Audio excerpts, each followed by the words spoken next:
All right, greetings, guys. Welcome back to Black Bear News, where my microphone is right on my forehead. Welcome to Black Bear News, where everything is connected, and we are talking about climate change news of the day. Hello, good people. Early chatters are in. And what's going on? Hold on, I just need to address this very quickly.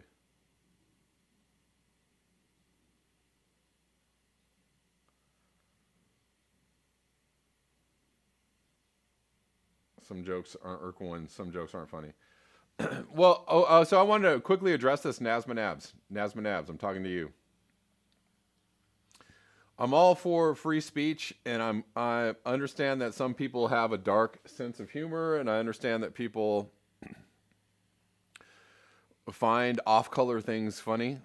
But I have to tell you, this chat is not a Reddit forum or a 4chan forum where like people can say whatever they want to say.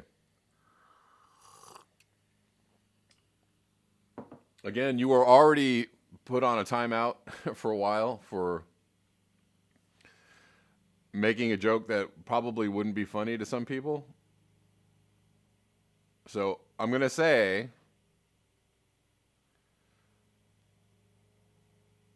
I'm just giving you a warning. Like, keep it cool. I know you think some things are funny, but not everybody thinks your brand of humor is funny, And I'm sure there are places for you to have those kinds of jokes with people, but this is not one of those places, right? So, I'm cool with free speech. I'm cool with people just saying whatever they want. However, there are rules and, rules about, there are guidelines to speech in this chat. And that is, if you're attacking somebody or calling them names and all that kind of good stuff, not cool. And if you are, if you're being like openly offensive and saying things that people might, find weird, this is not a, this chat is not a place where like jokes about Nazis and killing people and, it's just not a subject that's high on the list of what we're talking about here. All right. And it's just not acceptable. And I think that you should understand that. I think you already got the warning that that's not cool. So like, it's just not really funny to some people. To a lot of people. So just a word to the wise. Again, if it happens again, you're going to be on a longer timeout. I'm just telling you. What's up, Rockfin people? Urban Herman is here. Poppy Davis is here.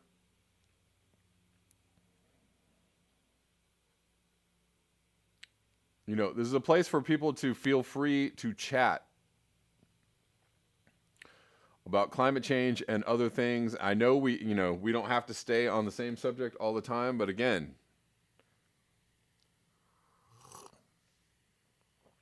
Irk1 says this is basically an international forum, and jokes that are funny in Finland may also be funny in Latvia, where my family is from, but not here. Right.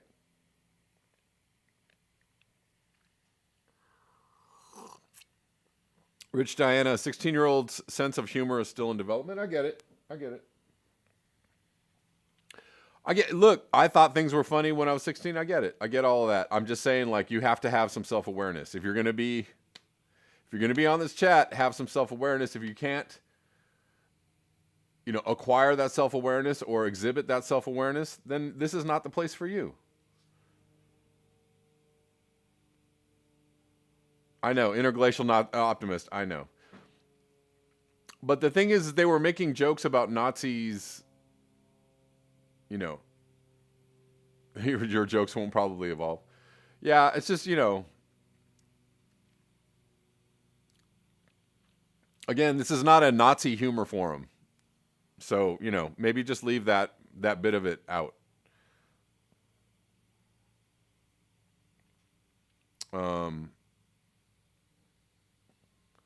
Whatever. And and the thing is, on some other channels, like, I get the humor. There's other channels that kind of poke fun at people for being like super politically correct. So they say kind of semi-offensive things to kind of poke fun at people being overly politically correct. I get all that too.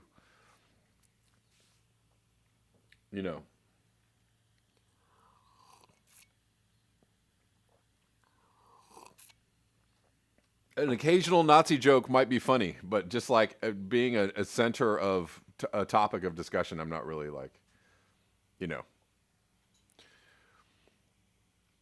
The other reason Nasman Abs, and very quickly, and I will move on from this. The other reason is that I don't, there is a lot of censorship. You have to, you also, Nasman Abs, be aware of the space that you are in. There is a lot of censorship going on social media. There's a lot of people, there's a lot of interactions and things in which the powers that be can shut down your channel for certain language or certain speech or hate speech. You understand what I'm saying? So you being in the chats being all like, ha ha, Nazis, and that must have been fun getting gassed, ha ha ha. Whatever. I know you're not saying exactly that, but I'm just saying. You're in this chat making a bunch of Nazi jokes, and there's literally YouTube channels getting shut down every day for inappropriate content or inappropriate speech or whatever. It doesn't take much to get shut down, right? So please, for the sake of this channel, watch your language, right? Because all we need is somebody to go like, hey, they're talking about Nazis in the chat all the time. They think it's funny. So be aware. Have some awareness.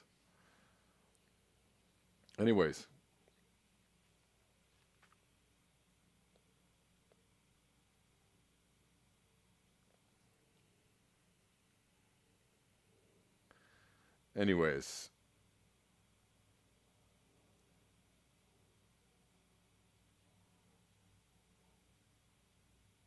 Yes, TCR Galaxy, sounding the alarm on human population overshoot is a fine way to get shouted down and blocked on Twitter. And that's exactly what I'm saying.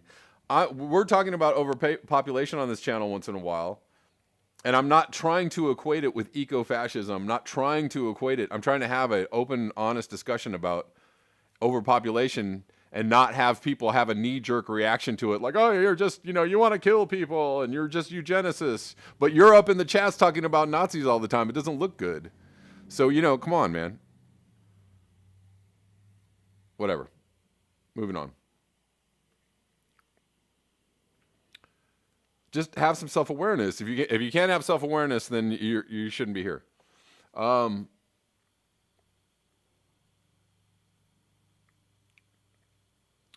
guys, I wanted to tell you before we start the show. I'm gonna be interviewing Roger Hallam on Friday at 1 p.m. Pacific time, so 2 hours later than the usual time. So everyone be here at 1 p.m. Pacific time for an interview with Roger Hallam. Just letting you know, giving you the heads up.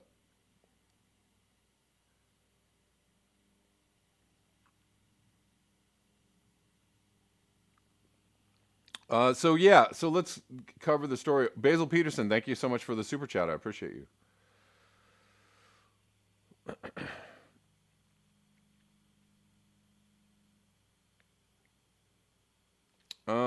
This is from India. India cuts internet around New Delhi as protesting farmers clash with police. I don't know if y'all are aware, there's a large farmers strike going on in India. This is from today. Internet access remained blocked Monday in several districts of a state bordering India's capital following violent weekend clashes between police and farmers protesting controversial agricultural reforms. Online access would be suspended in at least 14 of 22 districts in Haryana state near New Delhi until 5 p.m. Monday. Wow. Sorry, guys, no internet for you, because we're afraid you guys are conspiring to do something against the government. Does that sound familiar? You guys are conspiring to oppose the government. A 48 48-hour internet shutdown was also imposed in 3 other areas around Delhi's borders late on Friday, with India's Ministry of Home Affairs saying the move was in the interest of maintaining the public safety and averting public emergencies. Safety, safety, safety. Of course, we must keep people safe from information that might make them pissed off about what the government is doing.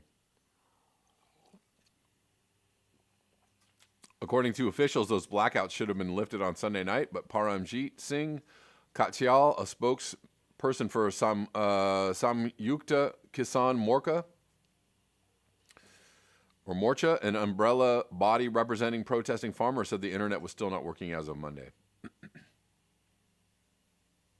The internet restrictions came after violent scenes last week as demonstrations continue against 3 agricultural laws passed in September. Since late November, hundreds of thousands of protesters have gathered on the outskirts of New Delhi to demonstrate against changes they say that they weren't consulted on and which will hurt their livelihoods. So basically, they changed the rules about. They have something like protective pricing that protects people if prices go down, and protects small farmers if the prices of certain crops go down.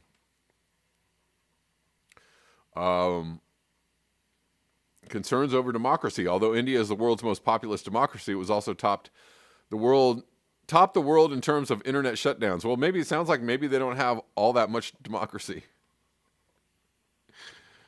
Yeah, we have a democracy, but we can shut your information flow down anytime we want. So, that's fair. That's free. The approach is controversial. Okay.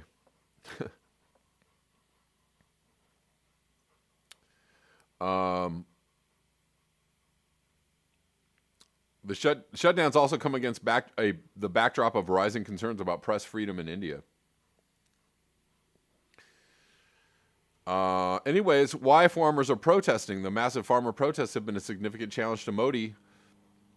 Narendra Modi has months of demonstrations and sit-ins across the country against his key agricultural policy have grown into a stalemate marked by deadlocked talks between farmers and his administration. For decades, the Indian government offered guaranteed prices to farmers for certain crops, providing long-term certainty that in theory allowed them to make investments for their next crop cycle. The new rules allowed farmers to sell their goods to anyone at any price, giving them more freedom. So it sounds like, unrestricted capitalism. Giving them more freedom to do things such as sell directly to buyers and sell to other states. But farmers argue that the new rules will leave them worse off by making it easier for corporations to exploit agricultural workers and help big companies drive down prices. While farmers could sell crops at elevated prices if the demand is there, conversely, they could struggle to meet the minimum price in years when there is too much supply in the market. So that is what is going on in India. But I wanted to read this. This is kind of a part of this article that was interesting to me. Agriculture is the primary source of livelihood for about 58% of India's 1.3 billion population. And if you remember the chart that I showed about what how much of the Earth's resources each country uses, or if the whole world lived, in the style of each country, how many resources overall is this country using, right? So, U.S. was like 5, Brazil was like 2.8, India was 0.7, so they were under 1 Earth's total of resources. I wonder why. I wonder if it's because 58% of the country earns its livelihood as farmers. Maybe there's a tie there. I know agriculture is supposed to be the downfall of man and all that. But I can argue it's more obviously technology. Obviously, technology is the downfall of man. Is the big destroyer of ecosystems. Way more so than agriculture. Again, I'll just suggest that maybe we can unwind a lot of the damage if we go back to a mostly agricultural society. It wouldn't be perfect. It wouldn't, absolve the human race of all the damage or all the badness, but it would greatly reduce the damage that we're doing right now if we were mainly agricultural societies.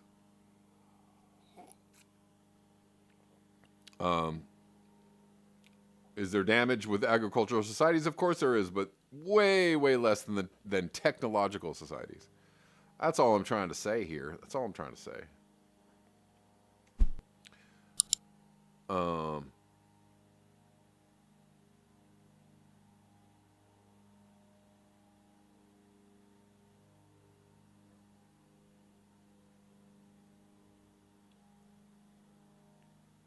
Rich Diana says toilets are rare in India. Sure. Oh, CB Unglesby, thank you so much for the super chat. Says take the kids to lunch. Okay. Thanks, man. You're too kind. You're too kind. TCR Galaxy, 300 million in India live without electricity. Yeah. And that's why they don't use all the resources. Again, standard of living and all that. Again, this idea that we've got to raise the standard of living, for everyone else on the globe, while somehow reducing the emissions of the wealthy nations of the globe. I'm not against people having electricity, honestly, and I'm not against people having just their basic needs met. Like, I think that's not what I'm trying to say, that people shouldn't have their basic needs met. I'm just saying that where does the standard of living end? Where's the cutoff point? Is it washers and dryers in every home? Is it, cars in every driveway? Is it, what's the cutoff?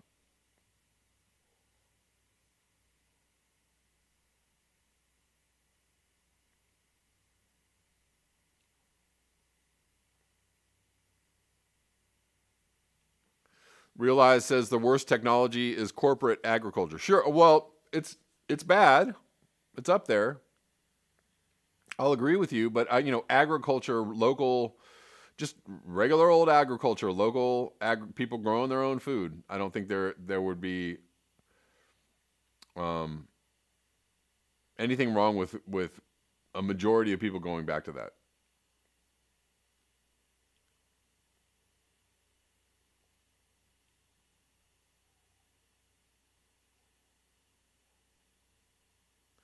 What's up on Rockfin, guys? What's going on? We have Kevin Shanholter, John Gledkowski,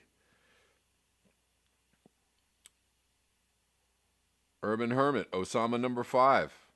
Thanks, guys, for hanging out with me on Rockfin, ROKFIN.com.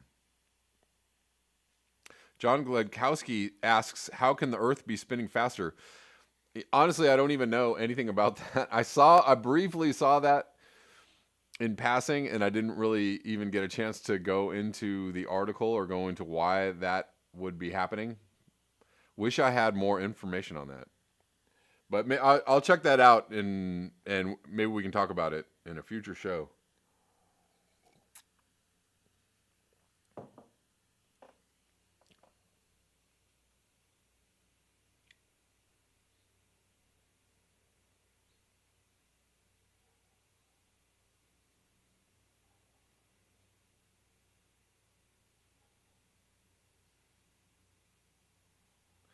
Anyways, let's move on, guys.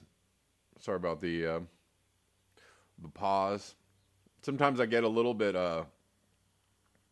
wrapped up in reading the chats. Oh, well, so here's a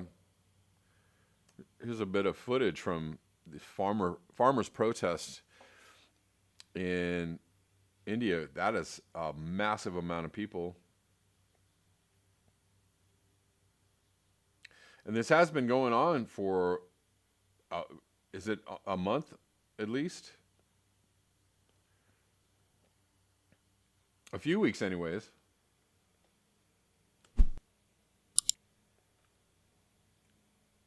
Let's move on to the next thing I wanted to cover, which is from the New York Times.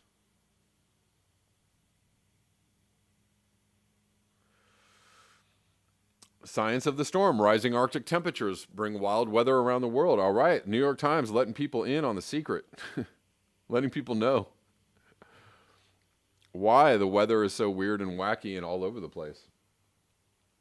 So let's just, we all of us here know why this is happening, but let's see how they present this to the rest of the population. This week's winter storm is part of a pattern caused by disturbances to the upper atmosphere phenomenon known as the polar vortex that can send icy blasts from the Arctic into the middle latitudes, chilling Europe, Asia, and parts of North America.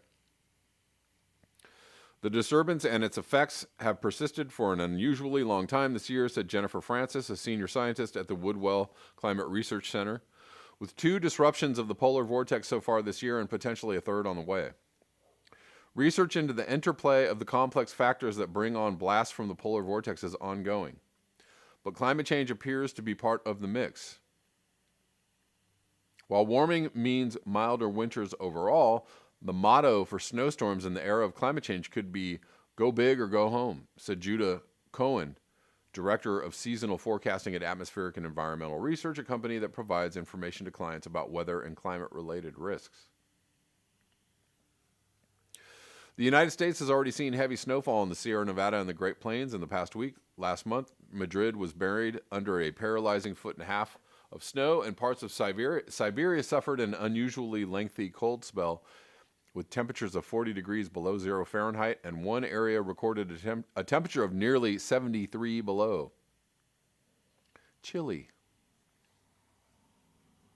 Last summer, some of the same areas experienced record heat. The wild weather has its origins in the warming Arctic. The region is warming faster than the rest of the planet, and research suggests that the rising temperatures are weakening. It suggests are weakening the jet stream. Suggests as in are weakening the jet stream, which encircles the pole. Encircles the pole and generally holds in that frigid air.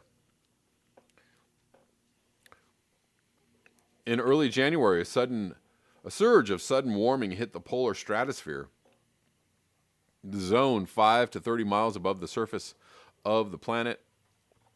When one of those sudden stratospheric warmings happen, it delivers a punch to the polar vortex that can cause the Arctic air to shift and to make its way down through the atmosphere to people who suddenly need to layer up and break out their shovels. Yeah. Well, very succinct.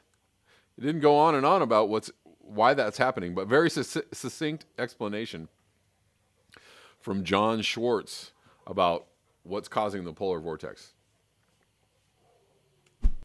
Rapid Arctic warming. You know. Now you know. Now we all know. Awesome.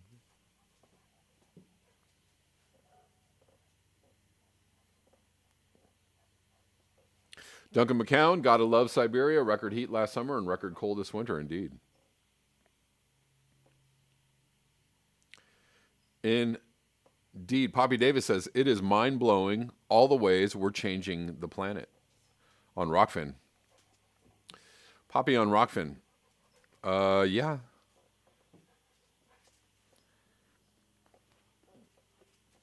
We are changing. The planet, it is a changing. And Poppy goes on to say, I suppose that's a big reason people don't believe it. Yeah, I mean, it's fairly amazing, right? You know, because the planet is big and, you know, I get all that. Oh, you know, we think of the planet as this huge kind of a movable object and maybe not as susceptible to influence, the influence of the puny humans. But yeah, you know, all of us together doing all of the things for years and years and years. All of us together doing all of the things for all of the decades in the last century. That might do it.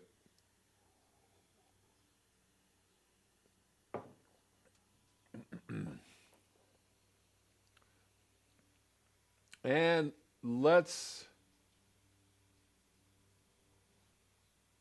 move on to this.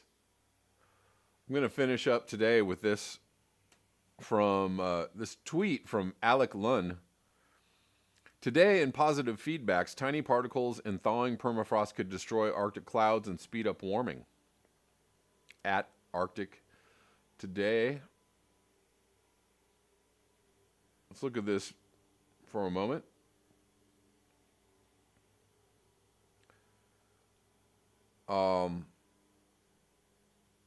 The big idea, permafrost, frozen soil in the far north, is thawing because of all the humans doing all the things for all the decades, releasing greenhouse gases and long-lost microbes. But one thing that scientists have not studied extensively is whether permafrost contains certain kinds of particles that could affect clouds, and weather. Affect clouds, you don't say. As atmospheric scientists, we found in a recent study that thawing permafrost contains lots of microscopic ice nucleating particles. These particles make it easier for water droplets to freeze. And if the ones in permafrost get airborne, they could affect Arctic clouds. The clouds, you don't say. Clouds are important. In the summer of 2018, one of us, Jesse Creamian, went to Fairbanks, Alaska, and collected samples of permafrost from a research tunnel deep underground. There's a naughty joke in there somewhere. Anyways, these samples ranged from 18,000 to 30,000 years old. And our team tested them to see how many ice nucleating particles are hiding in permafrost.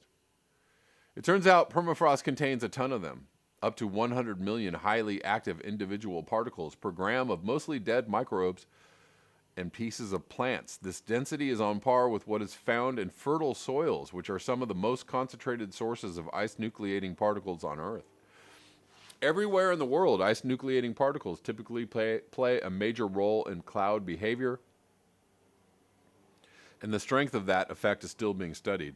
Why it matters, no one yet knows whether ice nucleating particles from permafrost are getting into the atmosphere and affecting clouds, but the theory of how ice nucleating particles change clouds is understood. It is understood. Clouds are made up of billions of tiny water droplets or ice crystals, often a mix of both. A cloud is like a forest of trees. All water droplets of the cloud require a seed, a tiny aerosol particle to form and grow on. Almost any little speck of material from the land or the ocean can be the seed of a liquid cloud droplet. Because of their unique ability to line up water molecules into an ice-like grid, they help supercooled liquid in a cloud to freeze at warmer temperatures.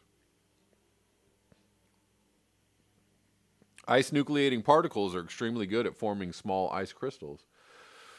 A rare skill found in less than 1 in a million of all the particles floating around in the air. Ice nucleating particles can be mineral dust from deserts, specks of soil from farm fields, or, like what we found in the permafrost, bacteria and bits of biological material from oceans or plants. The ability to easily form ice has big consequences for clouds and weather. Most of the time, airborne water droplets need to freeze before they can fall to the ground as snow or rain. Ice nucleating particles allow cloud ice to form at warmer air temperatures than normal, up to around 28 degrees Fahrenheit. And without these particles, a water droplet can supercool to about negative 36 Fahrenheit before freezing. When ice nucleating particles are in a cloud, water droplets freeze more easily. This can cause the cloud to rain or snow and disappear earlier and reflect less sunlight. What still isn't known? Our work found that there are a lot of these ice nucleating particles in thawing permafrost, which is important because permafrost covers 24% of the exposed land surface of the northern hemisphere. That's kind of a large area. The question now is whether these particles are getting into the atmosphere or not. No other researchers that we're aware of have looked at permafrost's effects on cloud formation or the mechanisms by which ice nucleating particles from permafrost become airborne. We hypothesize that ice nucleating particles from thawing permafrost could get into lakes and rivers, make their way to coastal Arctic Ocean waters, and spread over large areas. Then winds could eject these ice nucleating particles into the air, where they could enhance the freezing of clouds and affect weather. There are still many unknowns and a lot of work to do. What's next? This summer, we are teaming up with colleagues from the Cold Regions Research and Engineering Laboratory in Fairbanks and the National Center for Atmospheric Research in Boulder, Colorado. And they're going to do an expedition to Alaska. All right, so another possible feedback. Again, guys, we all know that things are real bad. So, awesome that scientists are still out there doing the research and stuff. Again, I would really like to see all the scientists studying climate change, team up with all the activists and the community organizers of the world and really find a way to not just pressure the political structure of, all the countries of the planet, not just challenge them. We must do more. But maybe, find ways to challenge them in a much more in a much more forceful way, and also, to spend their time maybe educating people or trying to figure out how we can get humans to work cohesively with each other in order to, change the minds of millions of people all at the same time, so we can wake up to the situation and do something about it instead of go like, that's interesting. I just read this interesting article that we all could be gone in a couple of decades. That's interesting. We need to figure out how to move people beyond just the tacit understanding of climate change. Ryan Gorman on Rockfin says Jetstream bringing us air from Hawaii right now. Yeah.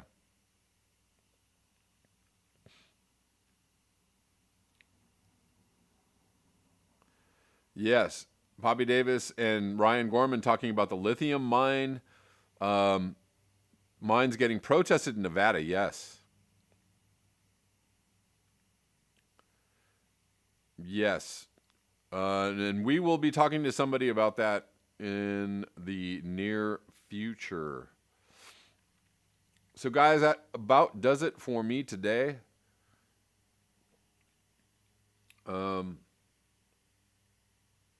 Again, set your clocks on Friday, 2 hours. I'll be here at 1 p.m. Pacific Standard Time. On Friday, we will be talking to Roger Hallam.